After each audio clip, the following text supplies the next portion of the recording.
Hello everyone, my name is Amrita और आज मैं आपको होल्डिंग, जिसको हम पेरेंट कंपनी के नाम से भी जानते हैं, दैट इज़ होल्डिंग या तो parent company, subsidiary company and associate company, इन तीनों के मीनिंग के बारे में बताती हूँ, प्लस इसके एक रियल लाइफ एग्जाम्पल में मैं आपको देती हूँ। चलिए, so as per companies act 2013 holding company या तो जिसका दूसरा नाम है पेरेंट कंपनी, वो कंपनी अगर किसी भी कंपनी के अंदर अपने शेयर्स ओन करती है या तो किसी दूसरी कंपनी के कुछ शेयर्स खरीद लेती है, तो वो कंपनी जो मेन कंपनी है वो बन जाती है होल्डिंग कंपनी या तो पेरेंट कंपनी।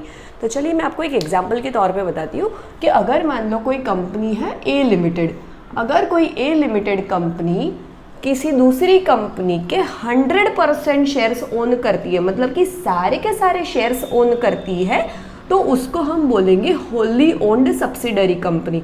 तो यहाँ पे मैं एग्जांपल ले लेती हूँ बी लिमिटेड। सो अगर ए लिमिटेड बी लिमिटेड के सारे शेयर्स खरीद लेती है या तो 100% शेयर्स ओन करती है, तो उसको हम बोलेंगे होली ओन्ड सब्सिडरी कंपनी। तो यहाँ पे 100% होने के कारण we are using the word wholly owned, मतलब कि इसका ये कंपनी का पूरा डिसीजन मेकिंग और पूरा का पूरा कंट्रोलिंग पावर होगा वो किसके हाथ में होगा, कंपनी ए के पास में।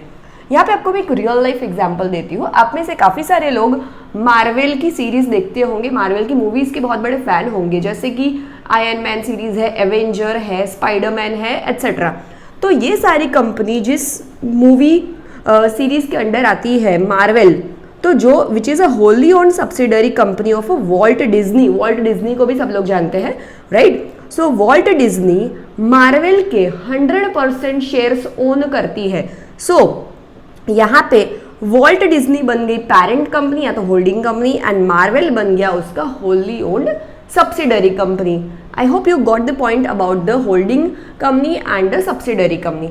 चलिए नेक्स्ट पॉइंट जानते हैं हम लोग, सब्सिडरी कंपनी। अब यहाँ पे दोनों में डिफरेंस क्या है, this is a wholly owned subsidiary and this is only subsidiary. तो इसका दूसरे नाम हम बोल सकते हैं पार्टली ओन सब्सिडरी, मतलब यहाँ पे 100% शेयर्स ओन करते हैं या तो 100 से कम होंगे, करेक्ट। तो यहाँ पे मैं बोलूंगी कि 51% और मोर, ओके। यहाँ पे 100% शेयर थे, जबकि यहाँ पे है 51% और मोर। सी 50-50% कर देंगे तो किसी एक का कंट्रोलिंग पावर या तो किसी का एक का डिसीजन मेकिंग पावर यहाँ पे नहीं रहेगा। सो यहाँ पे हम वर्ड यूज कर रहे हैं या तो 51% और मोर, जिससे क्या होगा कि अगर कंपनी ए जो हमारी होल्डिंग कंपनी है, अगर कोई सी लिमिटेड कंपनी के 51% या तो उससे ज्यादा शेयर्स ओन करती है, सो यहाँ पे क्या हो जाएगा, ए लिमिटेड के पास कंट्रोलिंग पावर होगा या तो डिसीजन मेकिंग पावर होगा, because majority shares that is more than 50%, okay. More than 50% shares किसके पास है, यहाँ पे ए लिमिटेड के पास, करेक्ट। तो ये हो जाएगा सब्सिडरी कंपनी, या तो इसको हम बोल सकते हैं पार्टली ओन सब्सिडरी कंपनी। मतलब यहाँ पे 51% शेयर्स ए लिमिटेड के पास है, तो बाकी सारे शेयर्स किसी और लोगों के और कंपनियों के पास है, तो पब्लिक के पास होंगे। इसमें एक रियल लाइफ एग्जाम्पल है मेरे पास, Reliance industry limited owned 67.03% of Jio platform limited. आप और मैं सब जानते हैं जियो किसका है, रिलायंस इंडस्ट्री लिमिटेड का, राइट। तो जियो के अंदर रिलायंस 67.03% शेयर्स ओन करता है और बाकी के शेयर्स अलग अलग दूसरी कंपनियां ओन करती है। तो यहाँ पे मेजॉरिटी शेयर्स किसके पास है, रिलायंस इंडस्ट्री के पास।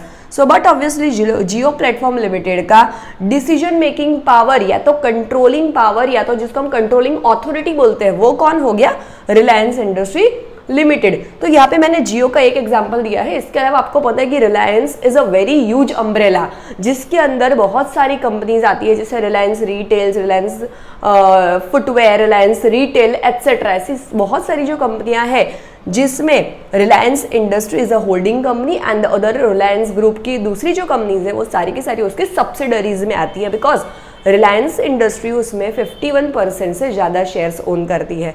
चलिए नेक्स्ट हम जानते हैं एसोसिएट कंपनी, राइट। तो अगर मान लीजिए यहाँ पे 20% और more but less than 50% shares, correct. So 20% से ज्यादा शेयर्स है किसी के पास, बट 50% से कम है, बिकॉज 50% से ऊपर हो जाएगा तो वो सब्सिडरी बन जाएगा।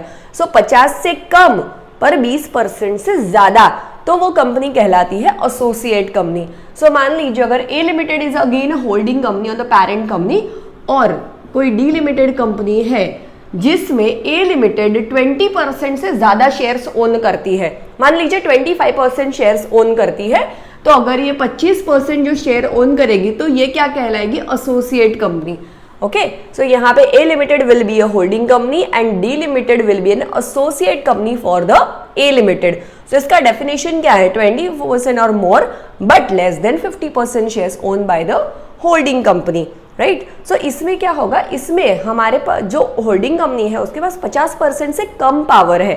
सो डिसीजन मेकिंग पावर 100% तो हो नहीं सकता यहाँ पे, बिकॉज कंट्रोलिंग अथॉरिटी नहीं है ये।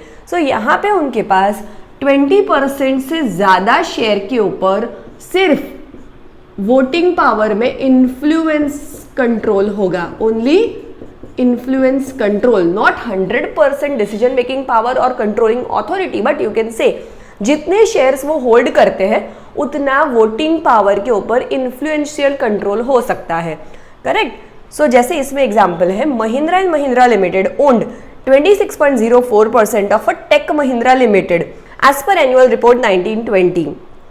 सो टेक महिंद्रा लिमिटेड क्या कहलाएगी, सब्सिडरी नहीं, क्या कहलाएगी वो, associate company. So Tech Mahindra limited will be an associate company which has an holding company is Mahindra and Mahindra Limited. Okay, so ultimately मैं आपको एक ब्रीफ अगेन दे देती हूँ इसका, कि जो कंपनी दूसरी कंपनी के अंदर अपने शेयर्स होल्ड करती है उसको बोलेंगे हम holding company, plus 100% shares own करेंगे तो it will become a wholly owned subsidiary company, 51% से ज्यादा शेयर्स ओन करेंगे तो it will become a subsidiary company, and 50% से कम बट 20% से ज्यादा, ओके, अगेन मैं बोल रही हूँ यहाँ पे 50% से कम बट 20% से ज्यादा शेयर्स ओन करेंगे तो वो बन जाएगी एसोसिएट कंपनी। आई होप आपको ये टॉपिक समझ में आ गया है।